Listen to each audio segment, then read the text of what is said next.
So, have you noticed it? That red coffee cup that seems to be popping up on every street corner, every mall? I'm talking about Costa coffee, of course.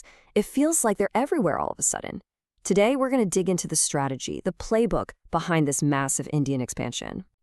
Right, let's get straight to it. The big question is, why are Costa coffee shops suddenly everywhere? And look, you're not imagining things. This isn't just a coincidence. It's the result of a very deliberate, very aggressive plan. Okay, so just how aggressive are we talking about here? Well, their goal is to have around 220 outlets by the 2025 financial year. I mean, think about that number. That kind of growth, it doesn't just happen by accident. There's a serious playbook making it all happen.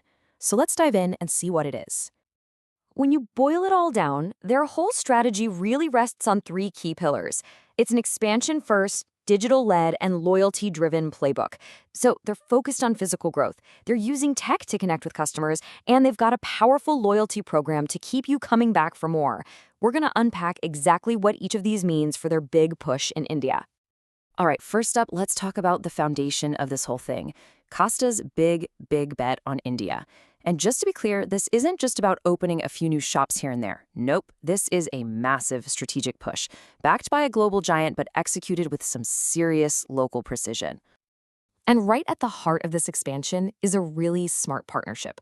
Honestly, you can think of it like the classic fast food playbook, but just applied to coffee. So on one side, you've got Costa Coffee Corporate, the global brand backed by Coca-Cola, setting the strategy and the standards.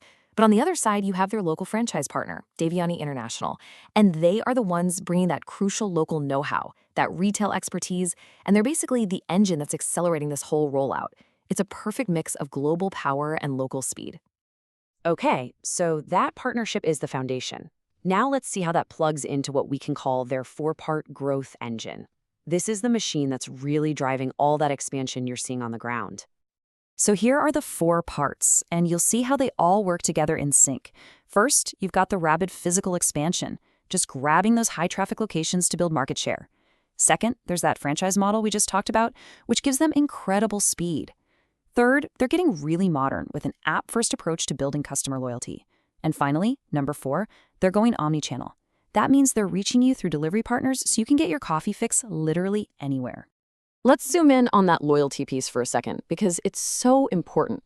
The Costa Club India app, this thing is central to their entire strategy. You can think of it as a digital stamp card on steroids. Every time you buy a coffee, you earn beans. Now, that's a classic tactic to get you to come back, right? But the real prize for Costa, the real gold, is the data.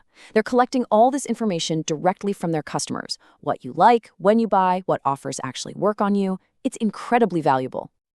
So Costa has this really powerful engine for growth.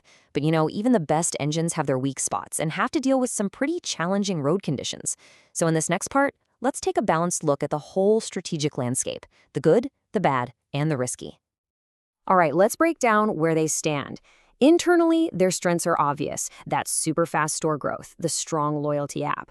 But on the flip side, their big weakness is margin pressure from all those rising costs. Now, looking externally, there are some huge opportunities out there. Expanding into smaller Tier 2 cities, trying out new compact store formats. But the threats are just as real. We're talking about rising costs for things like coffee beans, and also the risk of loyalty fatigue. You know that feeling, right? When you're just tired of having a different app for every single brand you use. Let's dig a little deeper into that margin pressure weakness, because it's a big deal. Even with all this rapid expansion, the rising costs for everything, coffee beans, milk, rent, it's all squeezing their gross margins.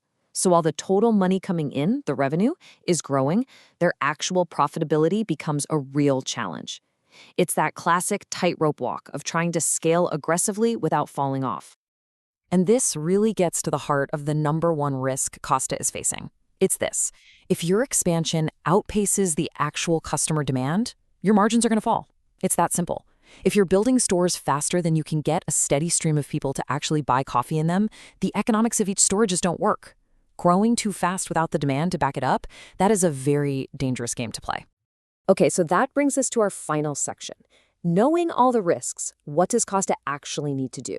What are the priorities they have to execute on to not just survive, but to actually win the coffee war in India? So, what are Costa's most likely next moves? Well, first, they've got to make that loyalty program more than just a reward system. It needs to be genuinely habit-forming. Second, they'll need to roll out more cost-effective store formats, like kiosks or delivery-only kitchens. Third, launching a localized menu with seasonal items that really connect with Indian tastes is a must. Fourth, they have to use all that app data they're collecting to run smarter, more personalized campaigns. And finally, promoting their sustainability efforts could really help them stand out, especially with urban consumers.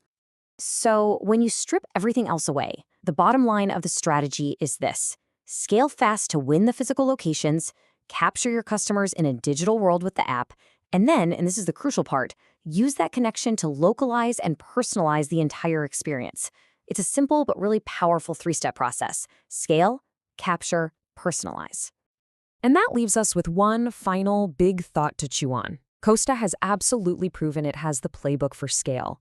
They know how to open stores. They know how to get that app onto your phone.